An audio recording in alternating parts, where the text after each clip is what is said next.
Good morning, everyone. We're going to begin continuing our discussion of Malachi chapter 2, verses 1 to 9. We started this the other day and saw that the central theme, if you wish, of Malachi 2, verses 1 to 9 is that where there's flawed instruction, it produces moral failure. So it produces failed integrity.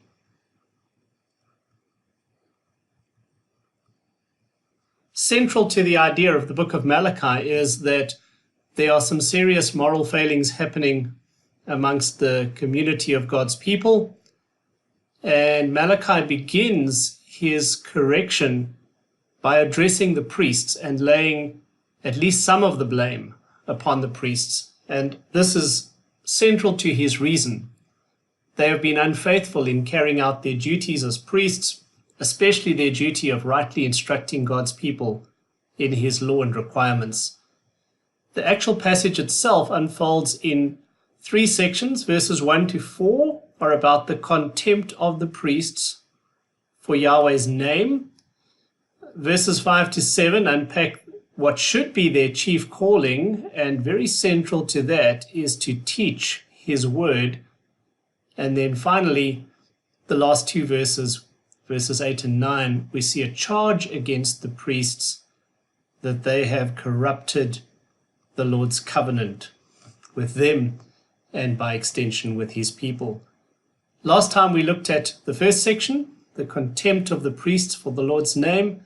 This morning I want to look at the calling of faithful priests that we find in verses 5 to 7. I think it's unpacked in two sections. Firstly, verse 5 portrays them as ministers. They're portrayed as ministers of two things. They are to be ministers of reconciliation. So God made a covenant of life and peace with the priests, meaning a covenant through which they were to become mediators of life and peace to their community. And of course, that life and peace is found in having people rightly related to and reconciled to Yahweh.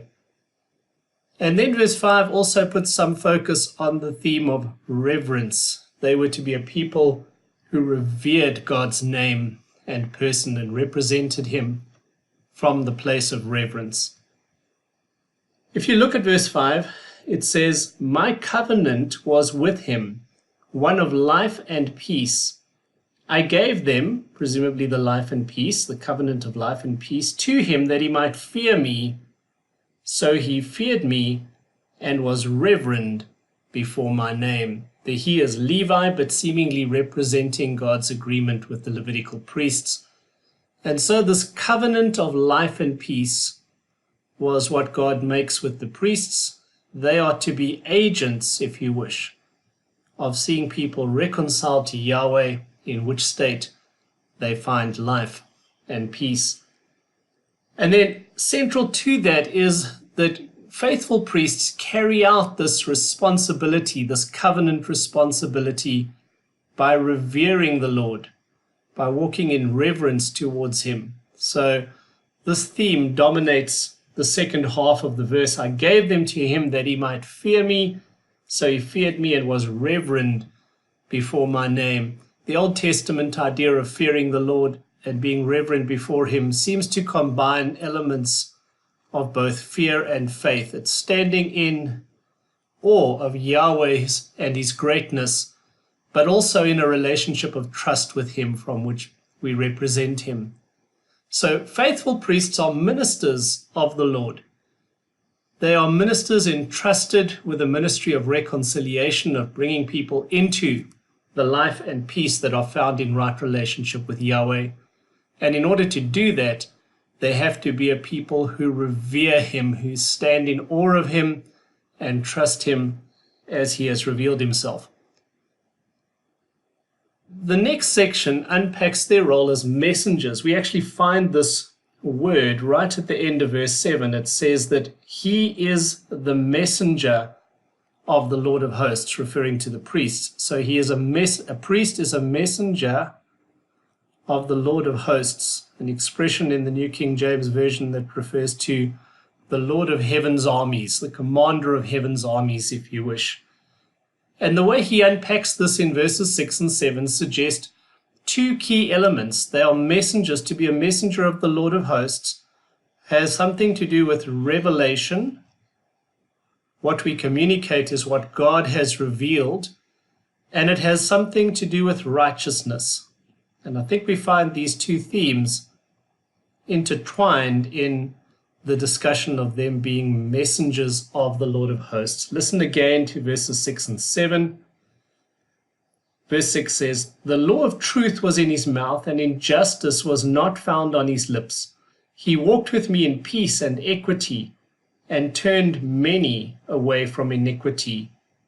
For the lips of a priest should keep knowledge, and people should seek the law from his mouth. For he is a messenger of the Lord of hosts." And we find these two elements, revelation and righteousness, intertwined in these two verses. So, as messengers of the Lord, priests were to be people who had the law of truth in their mouths, referring primarily to God's revealed instruction. And injustice, any attempt to pervert that, to find loopholes in it, was not to be on their lips. They were to walk with him in peace and equity, and if they did this, they would turn many from iniquity. In other words, they would turn them to life and peace. For the lips of a priest should keep knowledge, and people should seek the law from his mouth. So, in order to be faithful messengers of God's truth, we have to stick to his revelation, and we have to do it with a deep sense of righteousness. And we've got a few elements that come into here. We are to teach his revelation. We are to obey his revelation. And I think there's a third element here. We are to preserve or protect it, presumably, amongst other things, against corruption. We'll leave it there for this morning. We stand, I think, in the tradition that this calling, although the New Testament would portray all believers as priests, there's a sense in which we who stand in the role of teachers stand in this legacy. We too are ministers of reconciliation who are to walk in reverence before the Lord of hosts, and we are messengers of the Lord of hosts. We are responsible to teach, obey, and preserve his revelation with deep righteousness. Questions, comments, insights?